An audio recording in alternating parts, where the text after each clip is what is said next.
Arthur Hayes dismissed his children's quietness as normal. "They're just shy," he'd often tell himself. But a tiny, trembling voice begging, "Cleaner, I can't stand up," made his blood run cold forever. The sprawling mansion, usually a beacon of quiet luxury, felt unnaturally still that crisp autumn evening.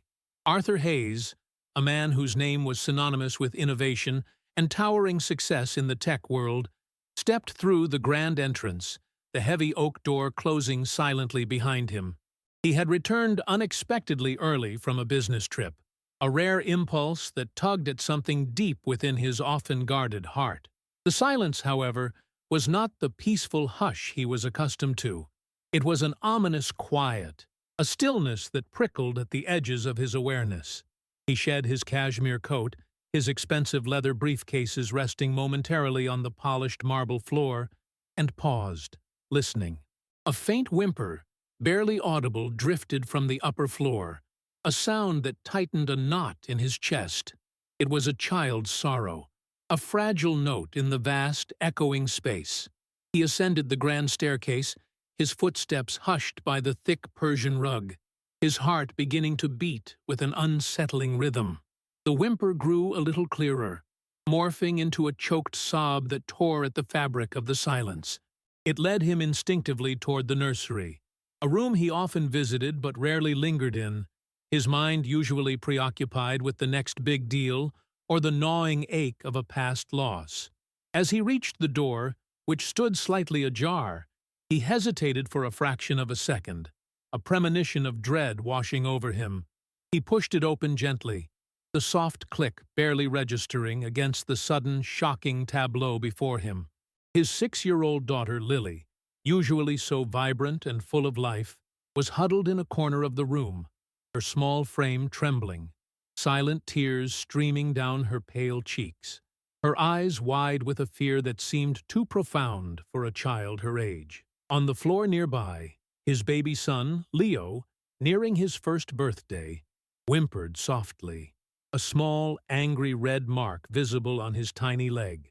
Standing over Leo, her back to Arthur, was Mrs.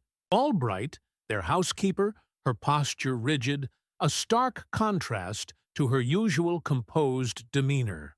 A primal scream caught in Arthur's throat. He watched, frozen in a horrifying moment, as Leo's tiny voice, barely more than a gasp, struggled with words that should not have been in his vocabulary at such a tender age. "Cleaner, I can't stand up," the baby boy managed to articulate, his eyes wide and filled with an unspeakable terror, darting toward Mrs. Albright's back. Just then, as if sensing an unseen presence, Mrs. Albright turned, her face a mask of practiced calm, but not before a fleeting, ugly sneer twisted her features, as she quickly averted her gaze from the injured child. It was a flicker, a momentary betrayal of her true nature, but it was enough. Arthur's blood ran colder than the autumn air outside. The image of the woman he had trusted implicitly, a woman he had allowed into the most sacred spaces of his life, now twisted with a malice he could never have imagined, shattered his carefully constructed world. He rushed forward, his voice a guttural roar. "Mrs. Albright!" Arthur Hayes was a man of immense wealth, a self-made titan who had built an empire from sheer intellect and relentless drive. His success, however, had come at a profound personal cost. The sprawling mansion, with its grand halls and manicured gardens, felt like a gilded cage, a monument to his achievements, but also a stark reminder of his profound emotional emptiness. The crushing grief of losing his beloved wife, Eleanor, during the birth of their second child, Leo, had left an irreparable chasm in his soul. He had buried himself in work, using the relentless pursuit of profit as a shield against the suffocating pain, a way to numb the raw edges of his sorrow. His daughter, Lily, a beautiful and perceptive girl of 6, carried a quiet sadness in her bright eyes, which often seemed shadowed by a wisdom beyond her years, a reflection of the unspoken grief that permeated their home. Baby Leo, now just shy of his first birthday, was a bright spark. But Arthur, consumed by his own emotional chasm and the demands of his empire, had remained largely distant, a phantom presence in his children's lives. Into this emotionally barren landscape had stepped Mrs. Albright, their housekeeper. She was a woman of impeccable efficiency, her movements precise, her demeanor outwardly kind and dedicated. She managed the vast household with an iron will, seemingly a godsend to a grieving, absent father. Yet, beneath her veneer of subservience and warmth, festered a bitter resentment for Arthur's seemingly effortless wealth, a covetous desire for a life she felt she was unjustly denied. Her motivations were a tangled web of greed and a deep-seated, unaddressed trauma from her own past, fueling a cruel streak aimed at the most vulnerable members of the Hayes household, his children. She saw Arthur's detachment not as a sign of grief, but as a weakness, an open invitation to exploit. Her seemingly gentle hands, Arthur was now realizing with a sickening lurch of his stomach, held a hidden capacity for cruelty, preying on their innocence and his absence, systematically tormenting them in ways he was only now beginning to comprehend. The horrifying realization shattered the fragile peace he had tried to maintain, exposing the dark underbelly of his carefully curated life. The sudden, guttural roar of Arthur's voice, "Mrs. Albright!" ripped through the tense silence of the nursery, a sound that seemed to shatter the very air around them. Mrs. Albright, her composure momentarily faltering, quickly spun around, her face instantly recomposing into an expression of feigned concern, a master manipulator's quick change. Arthur, however, saw the subtle tremor in her hands, the way her eyes flickered away from his, betraying a flicker of guilt beneath the polished facade. He rushed past her, his heart a frantic drum against his ribs, dropping to his knees beside Leo, whose tiny body still trembled with soft whimpers. Gently, he scooped his son into his arms, his touch instinctively tender, his gaze scanning the small red mark on Leo's leg, a silent accusation. Lily, still huddled in the corner, watched with wide, terrified eyes, her silence more deafening than any scream. Mrs. Albright, recovering her poise, began to speak in a calm, almost soothing tone, explaining that Leo must have tumbled from his playmat, a simple accident, and that Lily was merely upset because her brother was crying, a perfectly normal sibling reaction. Her words, however, felt hollow, utterly devoid of the warmth they usually carried, a chilling performance that did little to quell the icy dread that had settled in Arthur's soul. In the days that followed, an unsettling quiet pervaded the mansion, a stillness that Arthur now perceived with a heightened, almost painful clarity. His heart, once a fortress of grief and professional ambition, now throbbed with a raw, undeniable guilt. He saw his children through a new, terrifying lens. Lily, usually a whirlwind of imaginative play, became even more withdrawn, her laughter a rare, fleeting sound, replaced by a quiet vigilance, her small head often cocked, as if listening for an unseen threat. She would cling to Arthur's leg whenever Mrs. Albright entered a room, her small fingers digging into his trousers, her eyes darting nervously between her father and the housekeeper, a silent plea for protection that tore at his very being. Leo, too, exhibited subtle, disturbing changes. He would flinch at sudden movements, his tiny body tensing whenever Mrs. Albright approached, and unexplained bruises, like faint shadows, would occasionally appear on his soft skin, dismissed by Mrs. Albright as the inevitable bumps and tumbles of an active toddler learning to walk. Arthur, in his previous blindness, might have accepted these explanations, but now a chilling suspicion had taken root, poisoning his peace. Mrs. Albright, sensing the shift in Arthur's demeanor, doubled down on her performance, alternating between exaggerated solicitude and veiled cruelty. In Arthur's presence, she was the epitome of the devoted caregiver, her voice soft, her movements gentle, her attention seemingly undivided.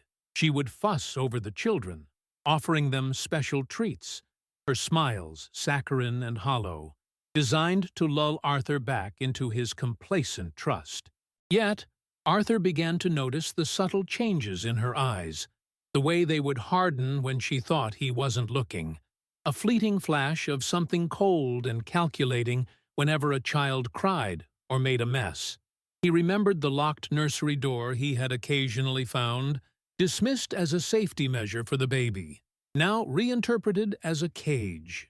He recalled Lily's whispered confessions to her dolls about a mean lady who made them stay quiet, words he had once attributed to a child's vivid imagination, now resonating with a sinister truth. His absence, his emotional distance, had created the perfect canvas for her manipulations, and the weight of that realization pressed down on him, a heavy, suffocating blanket of regret. Driven by a desperate need for answers and a crushing sense of paternal failure, Arthur began his quiet investigation.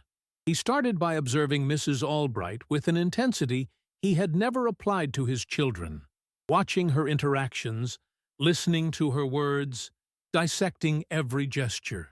He found himself lingering in the hallways, pretending to read reports, while his ears strained for sounds from the nursery, his heart leaping at every whimper. He spoke to Lily more, trying to coax information from her with gentle questions, but her fear, a palpable shroud around her, kept her silent, her small hand clutching a worn, faded photograph of her mother. It was this photograph, a cherished relic of Eleanor, that sparked a memory, a faint echo from a time before his world had fractured. He remembered Eleanor in the early days of her pregnancy with Leo, meticulously organizing her affairs, leaving detailed instructions and letters for him, for the children, for a future she would not see. Overwhelmed by grief, he had stored them away, unread, unable to face the tangible reminders of his loss. Now, a desperate hope ignited within him. Perhaps, amidst those forgotten words, lay a clue, a warning, something that Eleanor, with her intuitive wisdom, might have foreseen. He knew he had to find those letters, for the truth and for his children. The desperate hope that had ignited within Arthur spurred him into action, pulling him from the suffocating grip of his grief and guilt. He knew Eleanor, with her profound intuition and meticulous nature, would have left something, some breadcrumb trail of her wisdom, for her children, for him. The search for her letters became an almost sacred quest, a way to reconnect with the woman he had loved and lost, and a desperate plea for guidance from beyond her earthly journey. He began in the sprawling, dust-laden study, a room he had largely abandoned since her departure, its shelves lined with books she had cherished, its air still holding the faint scent of her favorite jasmine tea. He rifled through old diaries, forgotten ledgers, and boxes of sentimental trinkets, each item a poignant reminder of a life cut short, a future unlived. The task was emotionally grueling, each discovery a fresh wave of sorrow, yet the image of Lily's terrified eyes and Leo's whimpering face fueled his resolve, pushing him forward through the pain. He remembered Eleanor's precise handwriting, her thoughtful turns of phrase, and he knew whatever she had written would be imbued with her characteristic grace and foresight. Days blurred into a relentless pursuit, nights consumed by his hidden investigation. He finally discovered a small, intricately carved wooden box tucked away in the back of Eleanor's antique writing desk, a place only she would have thought to conceal something so precious. His fingers trembled as he unlatched the delicate clasp, the faint click echoing in the silent room.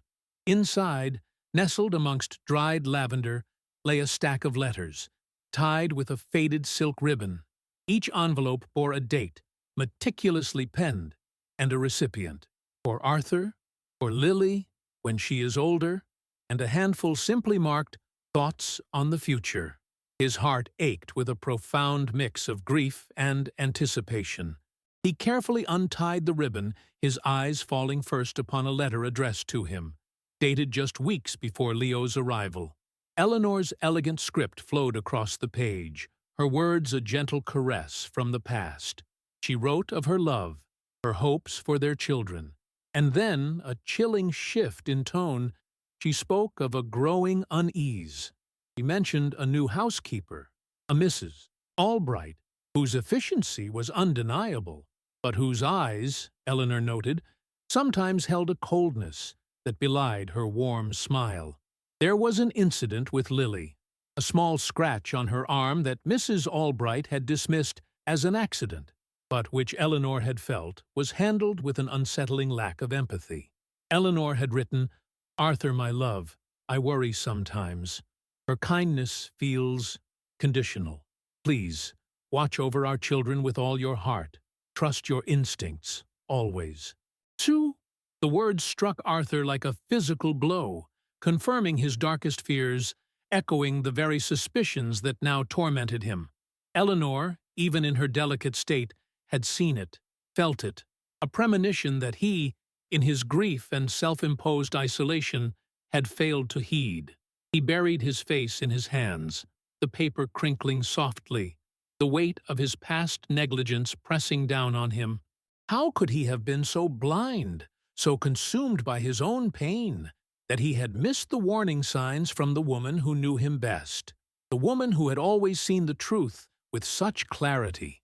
The letters continued, each one a piece of a puzzle, not explicitly accusing, but painting a portrait of a woman whose presence in their home was less than benign. Another letter spoke of Mrs.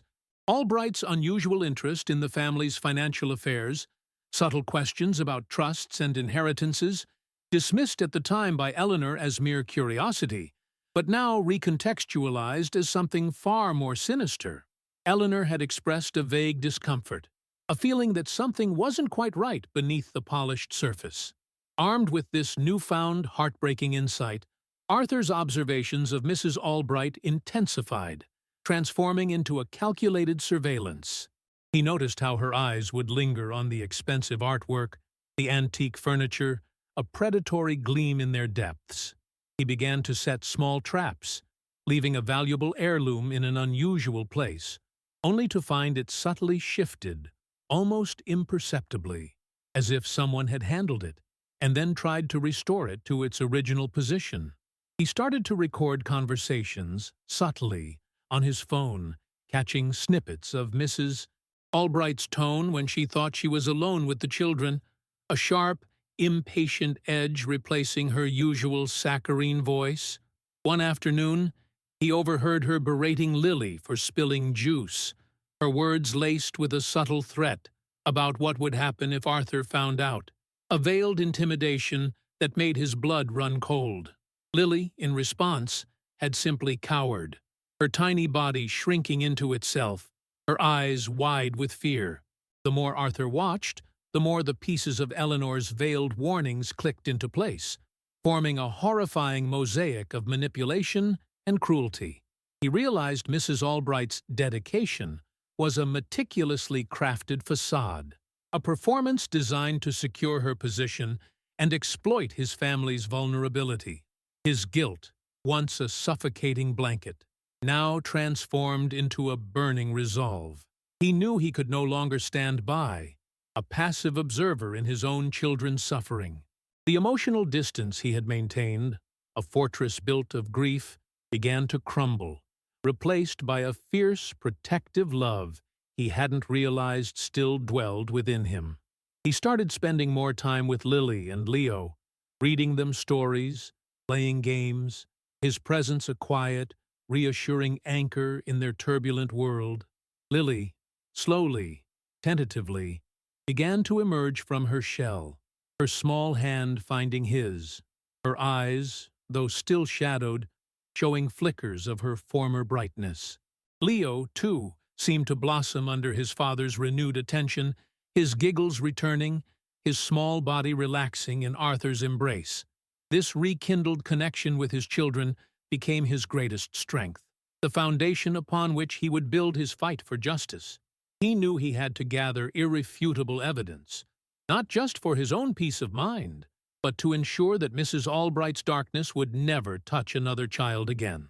The mansion, once a sanctuary Arthur had retreated from, now became his battlefield, a silent arena where he meticulously gathered the fragments of truth. His days were a careful ballet of paternal devotion and covert investigation. He installed discreet cameras, cleverly hidden within decorative elements, their tiny lenses capturing the unseen moments of Mrs. Albright's reign.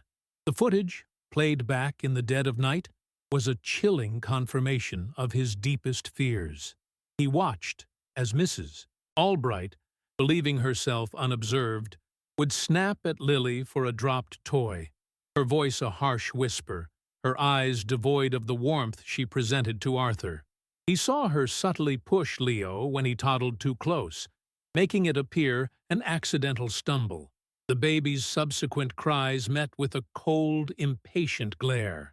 Each frame was a fresh wound, a searing indictment of his past blindness, but also a hardening of his resolve, fueling his relentless pursuit of justice. The financial discrepancies Eleanor's letter had hinted at began to surface with alarming clarity. Arthur, delving into the family's meticulously kept household accounts, noticed small, almost imperceptible outflows of funds, disguised as legitimate expenses, payments for services never rendered, inflated invoices for supplies, and even a series of increasingly large cash withdrawals that Mrs. Albright had signed off on, citing urgent household needs that never materialized. The total sum was not astronomical for a man of Arthur's wealth, but the pattern was undeniable. A steady, insidious drain orchestrated with cunning precision. He then turned his attention to Eleanor's personal effects, remembering her fastidiousness, her habit of cataloging every piece of jewelry, every valuable heirloom. A small, exquisite sapphire brooch, a gift from his grandmother, was missing from her private safe, a place only Eleanor, Arthur, and, he now realized with a sickening jolt, Mrs. Albright had access to. The brooch was not just a piece of jewelry. It was a legacy, a tangible link to his family's history, and its absence spoke volumes of Mrs. Albright's true intentions, extending far beyond the mere abuse of his children to a calculated scheme of financial exploitation. Arthur's interactions with Mrs. Albright became a tense dance of politeness and veiled suspicion. He would occasionally drop a pointed question about a missing item or a peculiar entry in the ledgers, watching her face for any flicker of discomfort. She remained remarkably composed, her answers smooth and rehearsed, never quite meeting his gaze directly. Yet, Arthur could sense the subtle shift in her demeanor, a slight tightening around her eyes, a fleeting stiffness in her posture that betrayed her carefully constructed facade. One evening, he purposely left a copy of Eleanor's will prominently displayed on his desk, before stepping out of his study for a moment. When he returned, Mrs. Albright was dusting nearby, her back to him, but the document was no longer where he had placed it. It was back on the stack, but subtly askew, a silent testament to her prying curiosity. He said nothing, simply observing, letting her believe her actions had gone unnoticed, adding another piece to the growing mosaic of her deceit. The nights became Arthur's vigil. He found himself unable to sleep, haunted by the images from the surveillance footage, by the ghost of Eleanor's warning. He would often rise from his bed, slipping silently through the darkened corridors, his bare feet making no sound on the plush carpets. He would watch the nursery door, sometimes for hours, his heart aching with a renewed sense of responsibility. One night, a faint sliver of light beneath Mrs. Albright's door caught his attention. Long after the rest of the house had succumbed to sleep, he crept closer, hearing the hushed rustle of papers, the soft click of a keyboard. He imagined her poring over documents, perhaps planning her next move, charting her insidious course through his family's fractured world. The thought filled him with a cold fury, but also a grim determination. He was no longer the emotionally distant father, lost in his own sorrow. He was a sentinel, a protector, fiercely guarding his children's fragile peace. His reconnection with Lily and Leo deepened with each passing day, a tender balm on his wounded soul. He would spend hours with them, reading stories in Lily's sunlit room, building towers of blocks with Leo on the nursery floor. His laughter, once a stranger to the mansion, now echoing softly through its halls. Lily, sensing her father's unwavering presence, began to open up, her small voice, once hushed, now sharing snippets of her day, her dreams, and even, hesitantly, a few veiled references to the mean lady and her strict rules. Arthur listened, his heart breaking, but also swelling with a fierce, protective love. He held her close, whispering reassurances, promising her that everything would be all right, that he would always keep her safe. Leo, too, thrived under his father's renewed attention, his initial fear of Arthur slowly replaced by delighted gurgles and outstretched arms, a testament to the healing power of unconditional love. These moments, these fragile connections, solidified Arthur's resolve. He knew he was fighting not just for justice, but for the very soul of his family, for a future where his children could grow up in safety and love, free from the shadow of fear and manipulation. The evidence he was meticulously gathering was no longer just for a case. It was for them, for their innocence, for their hope. The very air within the mansion seemed to thicken, charged with an unspoken tension, a silent battle of wills playing out beneath the guise of domestic normalcy. Arthur, no longer merely observing, began to orchestrate subtle encounters, each one a test, a probe into Mrs. Albright's carefully constructed facade. He would inquire about Lily's sudden aversion to certain foods she had once loved, watching Mrs. Albright's eyes for the telltale flicker of annoyance, the brief hardening that betrayed her true feelings before she plastered on a practiced smile and offered a plausible, yet hollow, explanation. One afternoon, he deliberately left the sapphire brooch, the one Eleanor had cherished and Mrs. Albright had taken, in a prominent, yet subtly camouflaged spot on a side table. He watched from the shadows as she entered the room, her gaze sweeping over the surfaces, her eyes lingering for a fraction too long on the brooch before she quickly moved on, a ghost of greed passing across her features. She did not touch it, but the recognition in her eyes, the momentary pause in her meticulous routine, was all the confirmation Arthur needed. She knew it was there, and she knew it was his. A silent challenge, laid bare.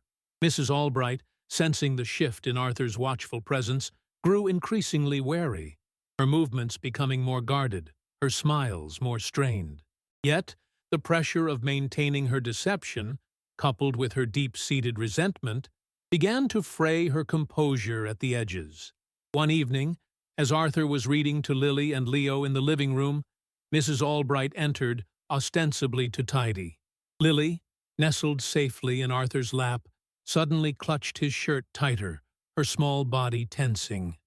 Stu, Albright, believing Arthur's attention was fully on the story, muttered under her breath, a harsh, almost guttural sound about ungrateful brats and endless messes.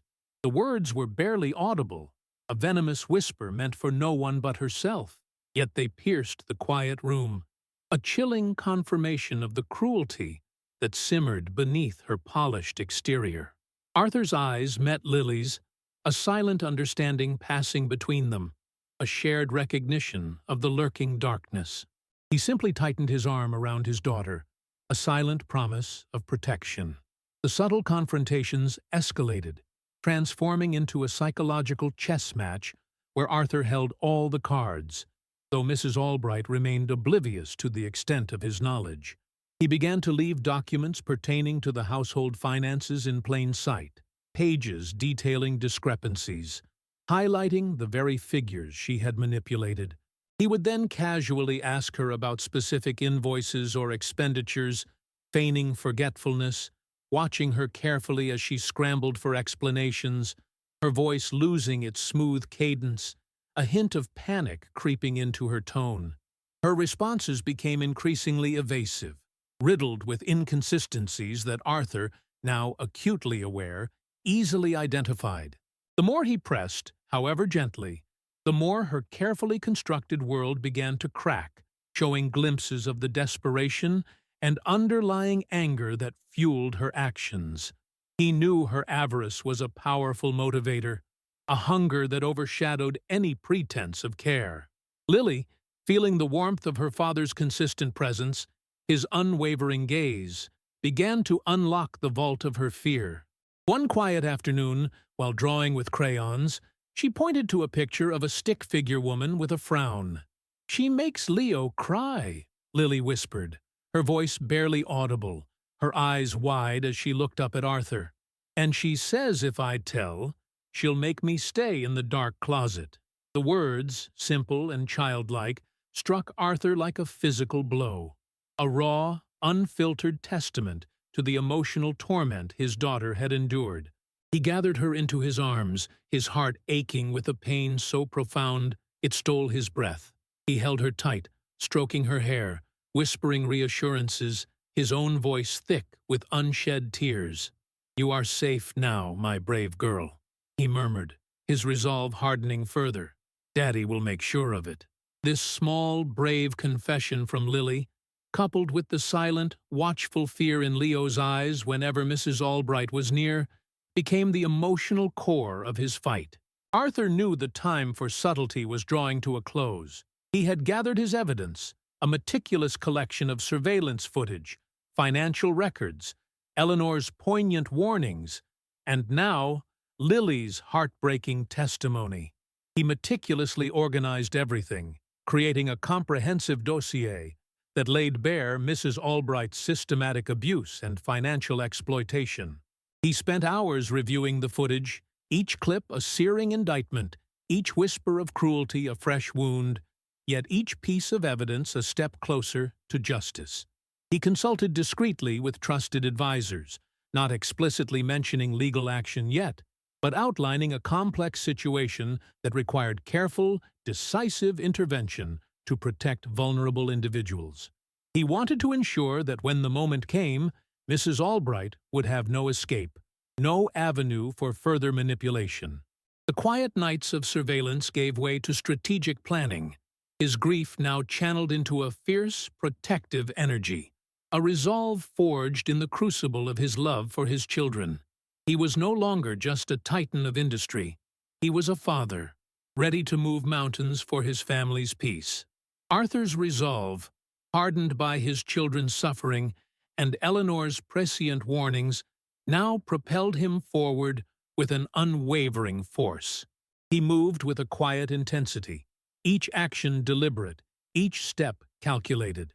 The legal team he had discreetly assembled, a formidable group of child advocacy specialists and seasoned litigators, were presented with the comprehensive dossier he had compiled. The surveillance footage, stark and unforgiving, laid bare Mrs. Albright's true nature, showing moments of subtle cruelty, the impatient glares, the deliberate neglect disguised as accidents. The financial records, meticulously cross-referenced, exposed a systematic pattern of embezzlement, a cold, calculated theft that had been ongoing for months. Eleanor's letters, imbued with her gentle wisdom and unsettling premonitions, provided a poignant, almost ethereal corroboration, painting a picture of a woman whose intuition had seen through the facade long before Arthur had allowed himself to. The weight of the evidence was overwhelming, leaving no room for doubt or denial. The legal team, their faces grim, assured Arthur that justice, though sometimes slow, would ultimately prevail. The day of the confrontation arrived with a chilling quiet, the air in the mansion thick with an unspoken tension, a silent storm brewing beneath the surface of an ordinary morning.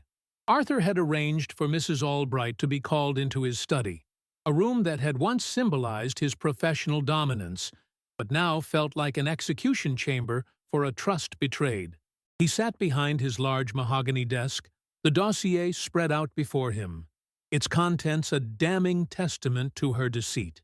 His heart pounded with a mix of dread and righteous anger, but his expression remained carefully neutral, a mask of controlled fury. Mrs. Albright entered, her usual composed demeanor intact, a faint, almost imperceptible smile playing on her lips. Her eyes, however, darting quickly to the papers on the desk, a flicker of apprehension briefly crossing her features before she quickly suppressed it. She inquired if there was a problem, her voice smooth and practiced, utterly devoid of genuine concern. Arthur's voice, when he finally spoke, was low and steady, each word carefully measured, devoid of the emotional tremor that threatened to betray him. He began by outlining the financial discrepancies, the missing brooch, the inflated invoices, watching her face for any crack in her carefully constructed composure. For a moment, she maintained her facade, offering glib explanations, attempting to deflect and deny, her eyes still holding that predatory glint, unwilling to concede.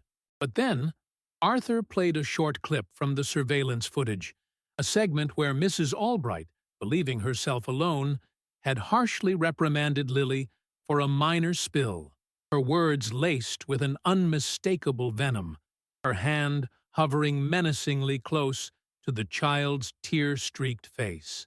The sound of Lily's stifled sob, raw and heartbreaking, filled the silent study, a guttural cry that echoed the pain Arthur had unknowingly allowed to fester. The carefully constructed mask on Mrs. Albright's face finally shattered. Her eyes, once cold and calculating, now blazed with a raw, unbridled fury, her lips twisting into a sneer that was no longer fleeting, but horribly permanent. She lunged forward, her hands slamming onto the desk, sending papers scattering, her voice rising to a harsh, guttural shriek that ripped through the quiet of the mansion. "You think you're so high and mighty, don't you, Mr. Hayes? With your fancy house and your endless money, while people like me struggle and scrape by. You think you're better than everyone, grieving over your precious wife, too busy to even notice your own children, leaving them to me." Her words were a torrent of vitriol, a venomous outpouring of years of simmering resentment and twisted entitlement, each syllable a blade aimed at Arthur's deepest wounds. She accused him of neglect, of being a failure as a father, of being blind to everything but his own wealth and sorrow. The accusations, though born of malice, held a painful kernel of truth that stung Arthur, even in his fury.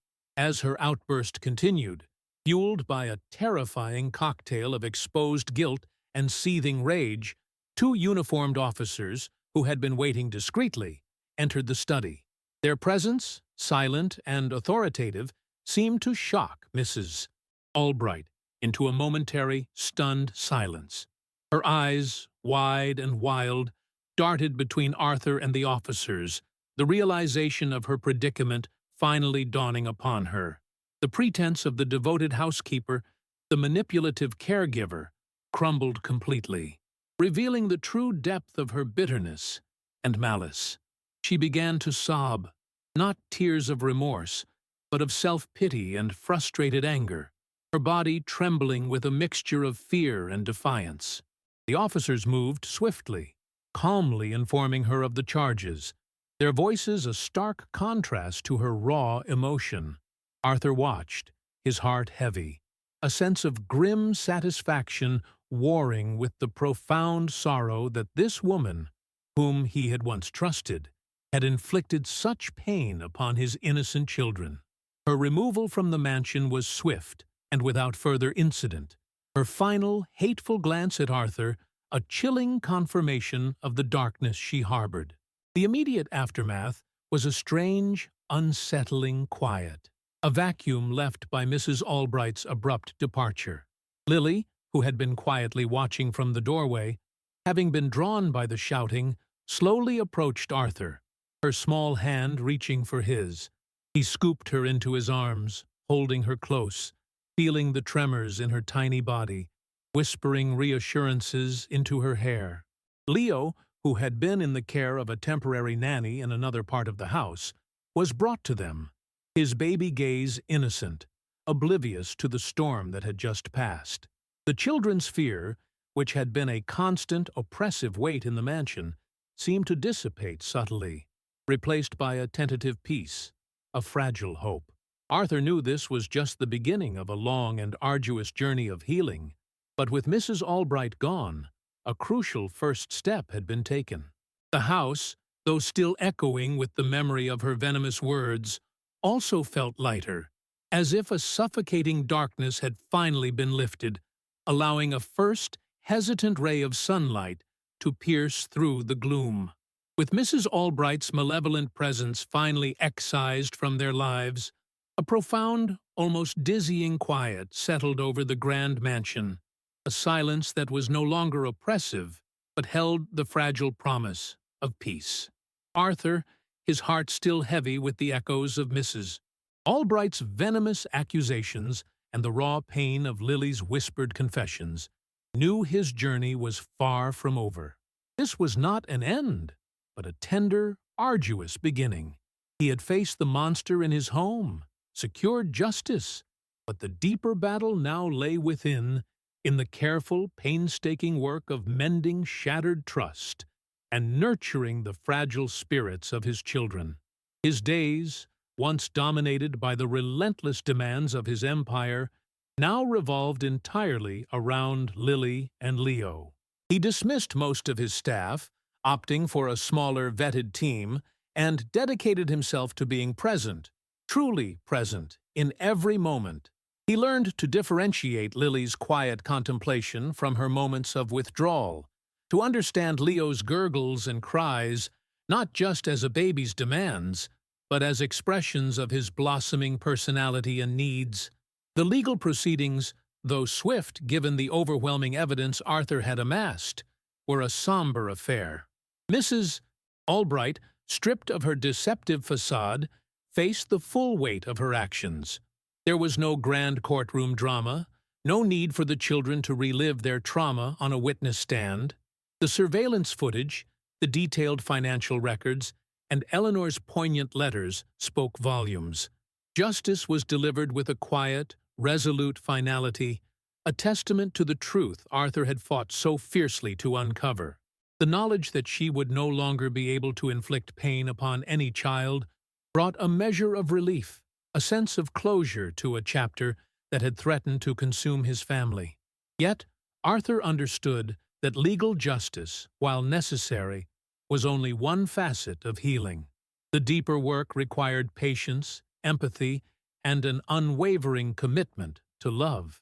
He spent countless hours simply holding Lily, letting her lean into his embrace, her small body gradually relaxing against his. He would read to her, not just stories, but books about feelings, about bravery, about finding one's voice. He would chase Leo around the nursery, his booming laughter filling the space that had once echoed with stifled cries, watching his son's face light up with unrestrained joy. The mansion itself began to shed its somber skin, transforming under Arthur's renewed attention. The heavy drapes were pulled back, allowing sunlight to flood rooms that had long been dim. The cold, formal spaces were softened with vibrant colors, comfortable throws, and an abundance of children's toys that now lay scattered freely, no longer hidden away in fear of Mrs. Albright's meticulous rules. Arthur found himself rediscovering the simple joys of everyday life, moments he had once been too consumed by grief and ambition to notice. He cooked simple meals with Lily, her tiny hands carefully stirring ingredients, their shared laughter a melody in the kitchen. He took Leo on walks in the sprawling gardens, pointing out blooming flowers and chirping birds, seeing the world anew through his children's innocent eyes. These were not grand gestures, but 1,000 tiny acts of love, each one a brushstroke on the canvas of their healing, slowly painting over the shadows of the past with hues of hope and affection. Lily, still bearing the invisible scars of her experiences, slowly began to shed her fear. Her nightmares lessened, her quietness transforming from a guarded silence into a thoughtful introspection. She would often seek out Arthur, not with demands, but with gentle requests for stories, for cuddles, for the simple reassurance of his presence. One evening, as Arthur tucked her into bed, she looked up at him, her eyes clear and earnest. "Daddy, I'm not scared anymore," she whispered, a fragile smile gracing her lips. "Because you're here." Those words, simple and profound, were a balm to Arthur's soul, a powerful affirmation that his efforts were reaching her, that the love he poured into her was slowly but surely mending the cracks in her heart. Leo, too, thrived in the atmosphere of unconditional love and security. His first wobbly steps were taken towards Arthur, his first clear word, "Dada," spoken with a joyous certainty that brought tears to Arthur's eyes. He was no longer just a baby to be cared for. He was a vibrant, laughing presence, a living testament to the enduring power of family. Arthur also found himself confronting the ghost of his own grief, the heavy shroud that had separated him from his children. He revisited Eleanor's letters, her journals, not with a crushing sorrow, but with a newfound understanding of her strength, her wisdom, and her boundless love. He realized that in his despair, he had inadvertently distanced himself, not just from his children, but from the very essence of what Eleanor had stood for: family, connection, and the unwavering belief in goodness. He began to talk to Lily about her mother, sharing fond memories, showing her photographs, ensuring that Eleanor's legacy was one of love and warmth, not just a painful absence. These conversations, initially difficult, became a source of comfort, weaving Eleanor's spirit back into the fabric of their daily lives, creating a complete family, even in her physical absence.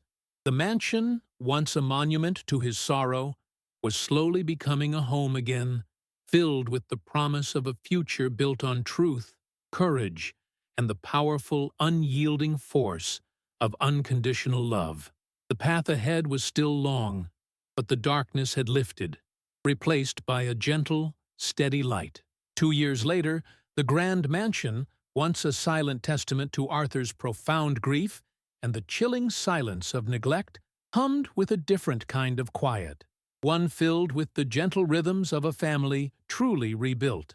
Lily, now an energetic 8-year-old, laughed freely, her bright eyes sparkling with an unburdened joy that warmed Arthur's heart more than any business success ever could. She often sat with him in the sun-drenched conservatory, her small hands carefully tending to potted herbs, their shared conversations a tapestry of innocent questions and patient answers. Leo, a boisterous and curious 3-year-old, chased butterflies in the expansive gardens, his infectious giggles echoing through the air, a living embodiment of the hope that had blossomed in their lives. His steps were firm, his voice clear, his eyes full of the playful mischief of a child who felt utterly safe and loved. Arthur, no longer defined by his sorrow or his work, had embraced his role as a father with a fierce, tender devotion, his presence a constant, reassuring anchor for his children. The house, meticulously cared for by a new, compassionate team, truly felt like a home, each room imbued with the warmth of shared moments. Family dinners were a nightly ritual, filled with lively chatter and the clinking of cutlery, a stark contrast to the strained silence of the past. Arthur would listen intently as Lily recounted her school day, or as Leo proudly displayed a new drawing, his heart swelling with a gratitude that bordered on overwhelming. He learned to bake cookies with Lily, their hands dusted with flour, the sweet aroma filling the kitchen with a sense of domestic bliss he had once thought impossible. He would spend hours reading to them both, their small bodies nestled close, finding solace and joy in the simple act of storytelling, a testament to the quiet power of presence and connection. The invisible wounds of the past had not vanished entirely, but they had softened, fading into the background, overshadowed by the vibrant tapestry of their new, loving life. Arthur often thought of Eleanor, not with the crushing weight of loss, but with a gentle reverence, understanding now the depth of her intuition and the enduring strength of her spirit. He saw her wisdom reflected in Lily's thoughtful gaze and her boundless love in Leo's uninhibited joy. The legacy she left was not just in their children, but in the lessons he had learned, the man he had become. The malady of Mrs. Albright's cruelty had been punished, her darkness banished, and in its place, the light of goodness had been rewarded with the profound peace and boundless love that now filled their home. Arthur had found his redemption, not in wealth, but in the courageous act of facing the truth, no matter how painful, and in rebuilding his family with an unwavering commitment to unconditional love. The journey had been arduous, marked by sorrow and fear, but it had led them to a place of profound healing and enduring happiness, a testament to the human spirit's capacity for resilience and renewal. What would you do to protect a child? To mend a broken spirit? To rebuild a life from the ashes of despair? Share your thoughts, and let your voice be heard. Remember, the greatest strength lies in truth, the deepest courage in love, and true justice is built on the unwavering foundation of an unconditional heart.